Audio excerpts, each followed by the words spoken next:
দেশের উৎপাদিত সবজির অধিকাংশ জমিতে কৃষকরা ব্যবহার করছে মাত্রাতিরিক্ত সার ও কীটনাশক। ফলে দূষিত হচ্ছে মাটি, ক্ষতিগ্রস্ত হচ্ছে জীববৈচিত্র্য, বাড়ছে স্বাস্থ্য ঝুঁকিও। সংকট নিরসনে জৈব সার ও বালাইনাশক ব্যবহারের মাধ্যমে রংপুরে নিরাপদ সবজি উৎপাদনের উদ্যোগ নিয়েছে বাংলাদেশ কৃষি গবেষণা ইনস্টিটিউট। রাসায়নিক সার ও কীটনাশক ব্যবহার না করেই রংপুরের তিস্তার চরগুলোতে উৎপাদন হচ্ছে বিষমুক্ত মিষ্টি কুমড়া, যেখানে ফেরোমন ও হলুদ আঠালো ফাঁদ ব্যবহার করেই পোকামাকড় নিয়ন্ত্রণে কমেছে কৃষকদের উৎপাদন খরচ। কীটনাশক দিলে তো অনেক টাকা খরচ হইতো, আর এখানে তো কীটনাশক নাই, অনেক টাকা বাঁচিয়েছি আমি।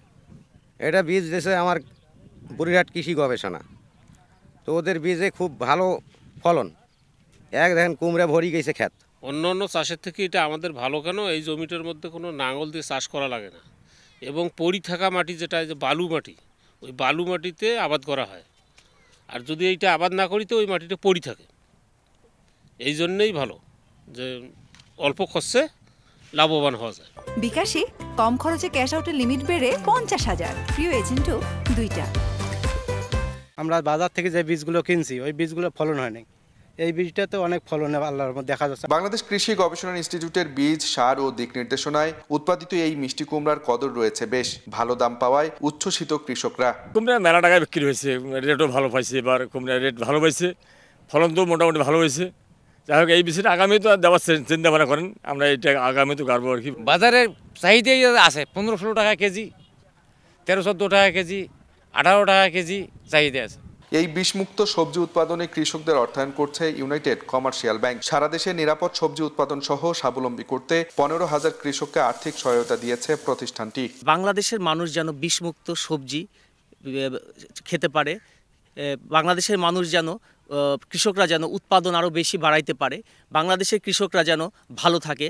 আসলে ইউসিবির সিনিয়র ম্যানেজমেন্টের চিন্তাভাবনা এরকম যে বাংলাদেশের কৃষক যদি ভালো থাকে আমাদের বাংলাদেশের অর্থনীতি অনেক ভালো হয়ে যাবে। সংশ্লিষ্টরা বলছেন, তিস্তার অনাবাদী জমিগুলোকে কাজে লাগাতে নেওয়া হয়েছে এমন উদ্যোগ। একই সঙ্গে এই পদ্ধতিতে যেমন 2/3 কম খরচে ফসল উৎপাদন হবে, তেমনি বিষমুক্ত সবজির চাহিদা থাকায় এই কুমড়া বিদেশেও রপ্তানি সম্ভব। বাংলাদেশ কৃষি গবেষণা ইনস্টিটিউট উদ্ভাবিত যে জাতগুলো আছে, যেমন মিষ্টি কুমড়া 2, এটি আমাদের বহুস্থানিক পরীক্ষার মাধ্যমে প্রমাণিত যে এটি চরাঞ্চলে ভালো হবে।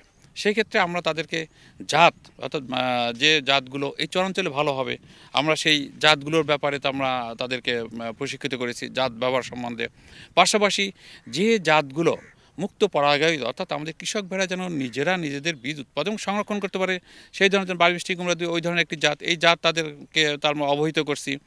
অবহিত করার ফলে কৃষক ভাইরা তাদের যেমন বীজ সংরক্ষণ করতে পারবে, পাশাপাশি আগামী বছরে যে কখন তাদের লাগানোর উপযুক্ত সময় হবে, উপযুক্ত সময় নিজের বীজ নিজে কিন্তু লাগাতে সক্ষম হবেন। বাংলাদেশ কৃষি গবেষণা ইনস্টিটিউটের উদ্ভাবিত এই প্রযুক্তি যদি আমরা ছড়িয়ে দিতে পারি, তাহলে শুধু রংপুর অঞ্চলে না, সারা দেশে বিষমুক্ত নিরাপদ সবজি উৎপাদন করা সম্ভব। কৃষকের যে প্রচলিত পদ্ধতির চাইতে তারা প্রায় 1/3 কম খরচে এই পদ্ধতিতে তারা মিষ্টি কুমড়া উৎপাদন করতে পারবে, এবং 30%, প্রায় 25 থেকে 30% তারা অতিরিক্ত আর্থিক সুবিধা পাবেন এই পদ্ধতি ব্যবহার করলে। তারা কৃষি গবেষণা ইনস্টিটিউটের এই উদ্যোগে এখন বিষমুক্ত সবজি চাষে দিন দিন আগ্রহ বাড়ছে চরাঞ্চলের কৃষকদের।